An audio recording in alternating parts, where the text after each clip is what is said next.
लड़ेंगे, क्या तैयारी है, किस तरह से? और सोशल मीडिया पे ये चर्चा है कि नेताजी अयोध्या से चुनाव लड़ेंगे 29 में। देखिए, हम राजनीतिक व्यक्ति हैं और विद्यार्थी जीवन से ही राजनीति से जुड़े हैं और जन समस्याओं से जुड़े हैं। आज मैं सांसद नहीं हूं, लेकिन उसके बाद भी लगभग ये मानकर चलिए कि 10 जनपद के कम से कम 10 जनपद के लोग पीड़ित हमारे दरवाजे पर पहुंचते हैं और हम सुनते हैं और संबंधित अधिकारियों को फ़ोन भी करते हैं, निवेदन भी करते हैं। उसमें से हमारा निवेदन स्वीकार भी करते हैं। ऐसा नहीं है, अधिकारी जो मानने वाली बात है वो मान लेते हैं। तो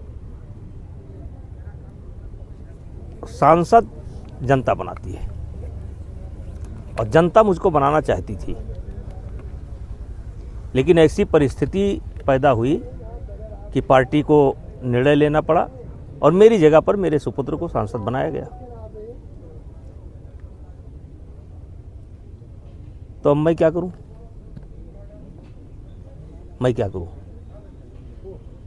तो देखेंगे कि कहां का जनप्रतिनिधि ज़्यादा अत्याचार मचाए हुए है। वहीं चले जाएंगे। इस समय में क्या लग रहा है, कहाँ मतलब आपका इशारा है किस जनप्रतिनिधि की तरफ? नहीं, देखेंगे किस जनप्रतिनिधि को जनता नहीं पसंद करती है। पत्ता कब खोलेंगे? ये पत्ता आप कब खोलेंगे? ये पत्ता 6 महीना पहले जनता खोल देगी। अच्छा, कहते हैं 6 महीना पहले जनता खोल देगी, हम नहीं खोलेंगे। क्या आप कहाँ लड़ेंगे? नहीं, जनता बताएगी हम कहाँ से लड़ेंगे। जनता ही लड़ाएगी, हम नहीं लड़ेंगे। जनता ही लड़ाई, जनता इस बार बैठने नहीं देगी। जनता से कहलवाना चाहिए। नहीं, जनता अपने आप कहेगी, कह रही है, हम नहीं कहलवाएंगे। जनता अपने आप कह रही है, जनता अपने आप कह रही है। एक राजा की बात आप भर दिया अपना SIR फॉर्म? हाँ, भर दिया। क्या अपील करेंगे लोगों से? SIR को लेकर क्या अपील करेंगे? अब लोगों से अपील यही है कि अगर उनको वोट देना हो तो करें और ना देना हो तो ना करें। पल्लवी पटेल ने कहा हम नहीं भरेंगे। ना भरें भाई, वो तो राजा हैं। इस समय राजा बहुत पैदा हो गए हैं ना देश में, प्रदेश में। ये सब राजा लोग हैं। जौनपुर सांसद धनंजय, पूर्व सांसद धनंजय, ये फोटो कोई खिंचा सकता है। जी, फोटो किसी के साथ कोई खिंचा सकता है। मेरे साथ लगता है प्रतिदिन 2-3 हज़ार लोग फोटो लेते हैं। उसमें बच्चों की संख्या ज़्यादा रहती है, लेकिन 8-10 जिले के आदमी केवल फ़ोटो खिंचाने के लिए आ जाते हैं। तो फ़ोटो किसी के साथ किसी का खींचा जा सकता है। अब फ़ोटो के अलावा अगर कुछ है तो आदमी जवाब देगा। फ़ोटो आधार नहीं हो सकता है। आज गांव से विशेष करके किसान परिवार के लोगों का बहुत बड़ी मात्रा में पलायन हो रहा है। मेरा मानना है कि अगर दूध और दूध से बने उत्पाद, अगर इसकी केवल मिलावटखोरी रोक दिया जाए तो गांव से किसान के बच्चों का पलायन बंद हो जाएगा। और देखिए, रामदेव जी का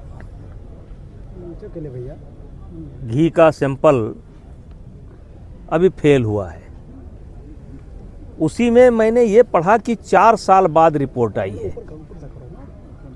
अब पता नहीं क्या सत्यता है क्या नहीं सत्यता है, लेकिन उसी में मैंने पढ़ा कि रिपोर्ट 4 साल बाद आई है।